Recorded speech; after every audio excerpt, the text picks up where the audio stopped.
السلام عليكم ورحمة الله وبركاته. اليوم معانا 2 فيديوهات من أبناء تهامة بنفس الشخص أم شيخ طفاح أم جديد. طبعا ربط الرجال بالنخلة، خلوا احنا بنجيب لكم التفاصيل. والفيديو الثاني على أنه مسك عصابة حشيش وهو يبيع خمور. خلاص بسم الله. طبعا ظهور هذا أم شيخ طفاح أم جديد في تهامة شيخ أم غنم، والضحية منه مواطن تهامي ربطه بجذع النخلة وتعذيبه وإهانته وتصويره فيديو ونشره بجراءة دون أي وجود رادع أمني أو خوف يردعه مثل هؤلاء المجرمين ويوقفهم عند حدهم. سيشهد التاريخ أننا عشنا أقدر حقبة زمنية على مر التاريخ. البعض ماذا يقول؟ بسبب عدم وجود الدولة من حق أي شخص يعمل له دولة وحماية بيته، ويقوم نعم أكثر من مرة أنه نعم دخل بيته الإنسان، نعم يحمي بيته، أيوة نعم، وما عملوا تكوين يعني يكون مثلا عبرة لغيره. طيب معلش، لكن في جهات ضبط. أما لو أي واحد مثلا بيأخذ حقه بطريقة بتصير الأمور فوضى. هذا مجرم ويقوم بعمل إجرامي ويجب أن يتم محاكمته ليكون عبرة لكل من سول له نفسه القيام بمثل هذه الجرائم. في أي دولة مثلا خلاص نوصل للدولة حقنا، في دولة تضبط ما لش حق إنه يربطه أو يصوره، أو كان سارق أو بياع حشيش ما لش الحق. وأنت مثلا إيش كنت تورد؟ بخليكم تشوفوا الفيديو وصبركم وهم يتقاسمون الحشيش هو على أنه حق الخمور. صبركم بخليكم تشوفوا الفيديو. نحن نبحث عن قانون يحمي الجميع، لا أن مثلا نكون مسوقين للانفلات والفساد. لا يجوز له أبدا أن يعذبه أو مثلا أو يمد يده عليه. هو حكمه حكم الأسير، مسكوه خلاص. إذا كان عليه أن يسلموه الجهات المختصة، أو ربما مثلا يكون مريض نفسي، أو هذا الشيخ ربما يشتي يوصل رسالة للأطراف السياسية إنه البطل وإنه سوبرمان وهو بينه وبينكم فسوة. قوي على الضعيف مربوط، هذا فسوة.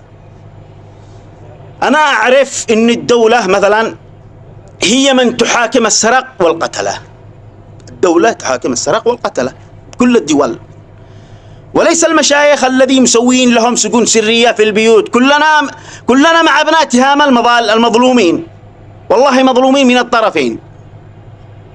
نكون واقعيين كذا بصراحة. أرضهم ومينائهم وبحرهم بيغنيهم لسابع جد، ولكن اللصوص تنهب ثرواتهم. هذه الصراحة.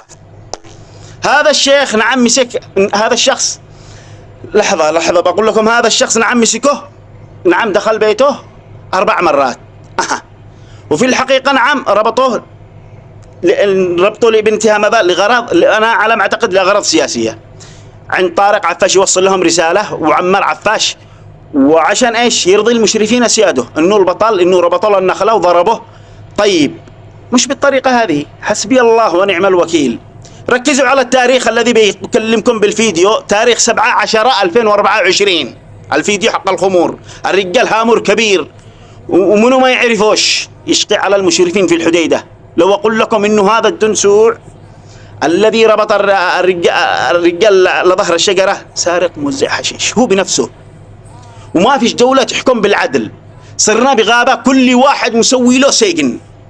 هذا مشيخ فضح نفسه بنفسه وصور وهذا، وما خفية كان أعظم.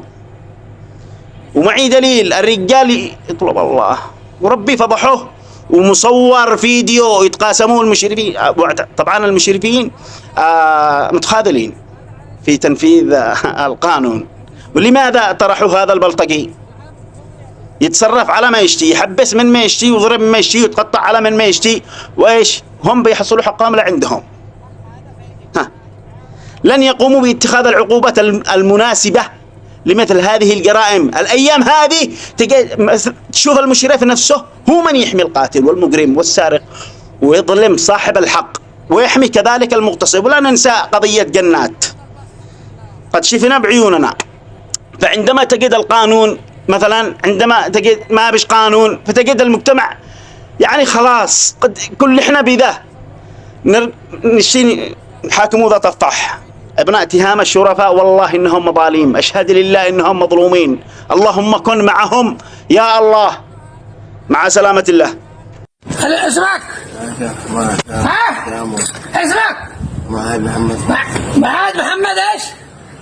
هذا معاذ محمد الميكدة من التهامة، اشتغل في خبر السواحل، في خبر السواحل مع الزحزوح، جالس في بسمادك الفقرة مع اصحاب الشرم، يوزع حشيش داخل يا اصحاب طارق. هذا معكم دخل بيتي 4 مرات وانا مصور له فيديو، دخل له هنا ودخل يفتش ودار على بيتي 7 مرات وكله موثق. والان مسكروه النادر هذا، قال ارسلوا صالح خلق ومختار خلق، يرسلك عندي ليش؟ تعال استلم حقك يا زحزوح، استلم هذا. عليه تاريخ 7/10/2024 هذا الباص حق اسمه هذا القليل اللي يعني يفتشوا بيوت ويسرقوا البيوت.